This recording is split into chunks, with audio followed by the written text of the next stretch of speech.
मसरूफ कमरा किस्त 1। नया शहर, नया हॉस्टल। आइजा कराची से लाहौर आई थी जर्नलिज्म की पढ़ाई के लिए।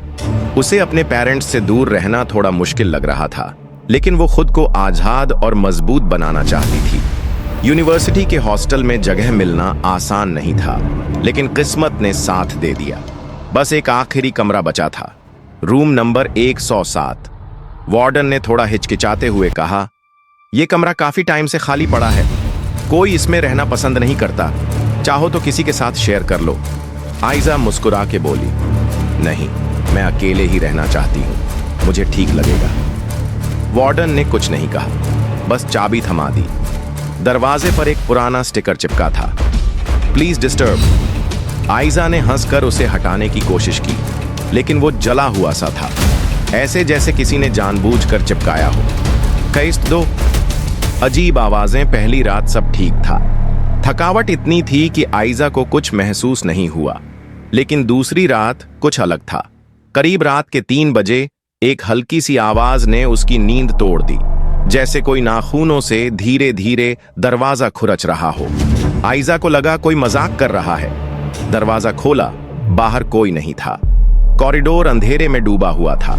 तीसरी रात उसे लगा जैसे बिस्तर के नीचे से कुछ हिला, जैसे किसी ने नीचे से हाथ लगाकर गद्दा थोड़ा सा उठाया हो। उसका दिल जोर से धड़कने लगा।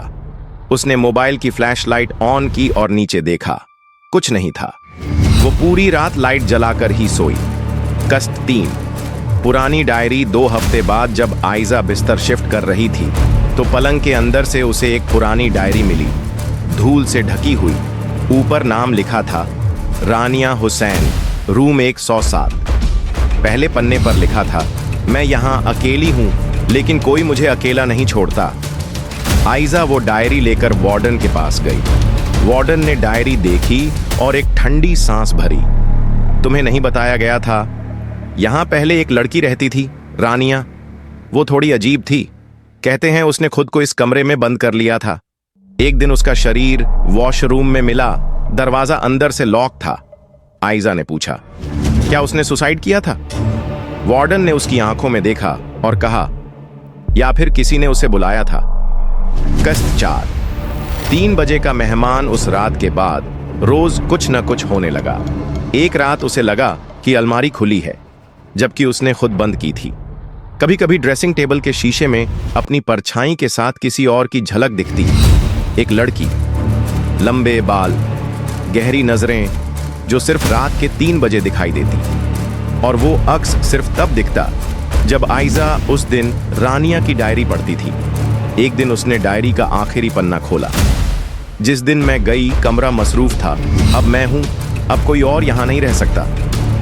किस्त 5।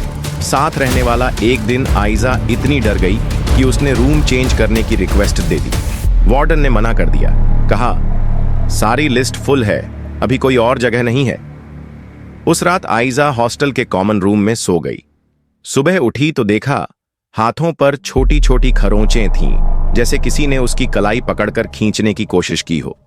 एक लड़की, अमना, ने उसे बताया, रूम 107 में रानिया की मौत के बाद 3 लड़कियां और रह चुकी हैं। सबको या तो स्लीप पैरालिसिस होता था या अजीब सी आवाजें सुनाई देती थीं।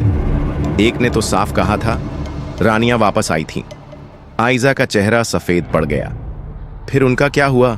अमना बोली, एक ने हॉस्टल छोड़ दिया, दूसरी पागल हो गई, तीसरी कभी वापस नहीं आई।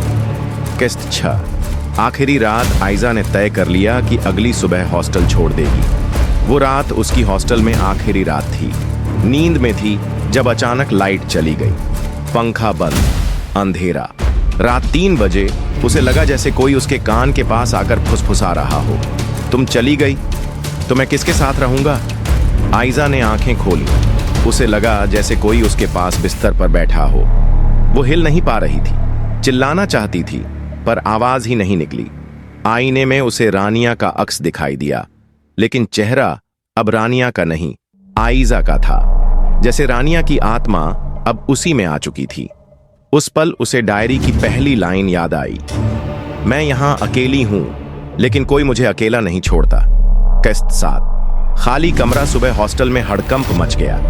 रूम 107 का दरवाजा खुला था, लेकिन अंदर कोई नहीं था। आइजा का मोबाइल, बुक्स, शूज सब वहीं थे, लेकिन आइजा गायब थी। कहीं कोई निशान नहीं। पुलिस आई, पूरा हॉस्टल छाना गया, पर आइजा का कोई सुराग नहीं मिला। सीवीसी फुटेज के मुताबिक उसे आखिरी बार रात 2:59 पर शीशे के सामने खड़ा देखा गया था। उसके बाद बस अंधेरा। आज तक रूम 107 फिर से लॉक है। अब वहां स्टिकर नहीं, सीधा लिखा गया है, मसरूफ कमरा, अंदर जाना मना है। हॉस्टल की लड़कियां बताती हैं, रात के 3 बजे शीशे के अंदर से किसी लड़की की हंसी सुनाई देती है। कहते हैं जो भी रानिया की डायरी पढ़ता है उसका चेहरा उसी में समा जाता है और वो कमरा हमेशा किसी के साथ मसरूफ रहता है।